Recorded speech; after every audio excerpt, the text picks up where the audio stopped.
Assalamualaikum warahmatullahi wabarakatuh. Kembali lagi dengan saya Dianisa Yusafira, NIM E20193174. Di sini saya akan menanggapi video dari Bapak dosen Abdul Wadud Nafis LC MEI selaku dosen pembimbing mata kuliah Ekonomi Makro Islam. Dalam videonya yang berjudul Ekonomi Tertutup Tanpa Kebijakan Pemerintah atau Perekonomian Dua Sektor. Nah, apa sih perekonomian dua sektor itu? Perekonomian dua sektor adalah perekonomian yang terdiri dari sektor rumah tangga dan perusahaan. Itu merupakan bentuk yang paling sederhana dari analisis makroekonomi mengenai penentuan tingkat kegiatan ekonomi suatu negara. Pada perekonomian dua sektor, ada yang namanya rumah tangga produsen dan rumah tangga konsumen, di mana rumah tangga produsen itu menjual barang dan jasa kepada rumah tangga konsumen, dan rumah tangga produsen tersebut mendapatkan imbalan atau uang dari penjualan tersebut. Dan sebaliknya, bisa saja rumah tangga konsumen itu menyewakan tanah, tenaga kerja, dan modal kepada rumah tangga produsen. Otomatis, rumah tangga konsumen itu mendapatkan upah dari rumah tangga produsen.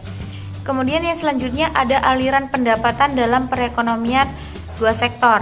Yang pertama itu sektor perusahaan menggunakan faktor-faktor produksi yang dimiliki rumah tangga. Kemudian yang kedua, sebagian besar pendapatan yang diterima rumah tangga akan digunakan untuk konsumsi, yaitu membeli barang dan jasa yang dihasilkan oleh sektor perusahaan. Yang ketiga, sisa pendapatan rumah tangga yang tidak digunakan untuk konsumsi itu akan ditabung dalam institusi-institusi keuangan. Kemudian yang keempat, pengusaha yang ingin melakukan investasi akan meminjam tabungan rumah tangga yang dikumpulkan oleh institusi-institusi keuangan. Untuk selanjutnya yaitu kecondongan mengkonsumsi dan kecondongan menabung.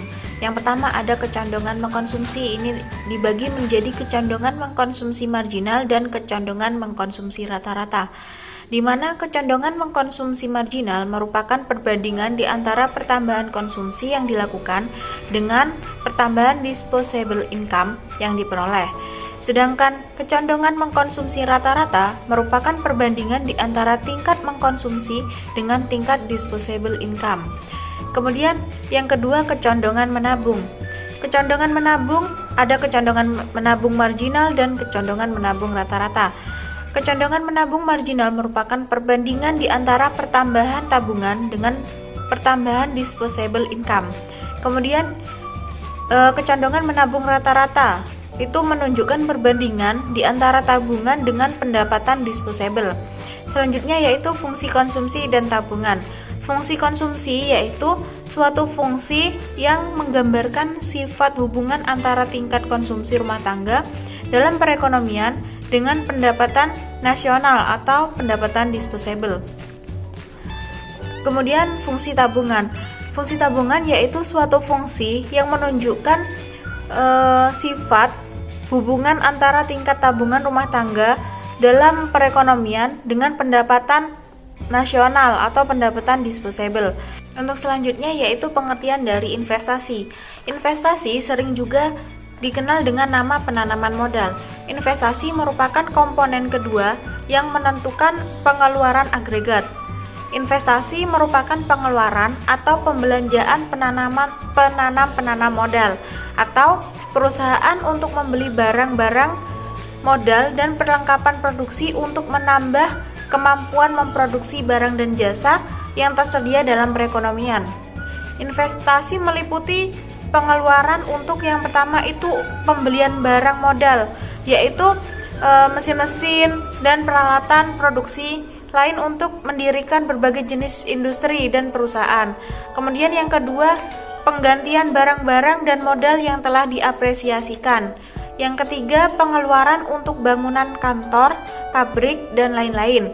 Yang keempat, pertambahan nilai stok barang-barang yang belum terjual. Nah, jumlah investasi disebut dengan investasi bruto, sedangkan investasi neto didapat dari investasi bruto dikurangi depresiasi. Untuk selanjutnya yaitu faktor penentu investasi, di mana yang pertama itu tingkat keuntungan yang diramalkan akan diperoleh.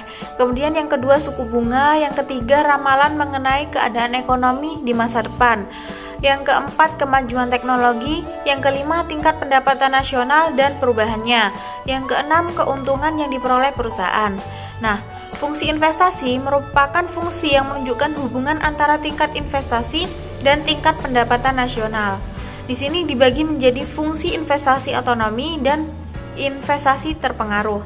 Fungsi investasi otonomi merupakan investasi yang besaran tetap atau jenis investasi yang tidak terpengaruh dengan besarnya pendapatan. Kemudian investasi terpengaruh merupakan investasi yang besarnya dipengaruhi oleh besarnya pendapatan nasional. Semakin tinggi pendapatan nasional, semakin tinggi investasinya.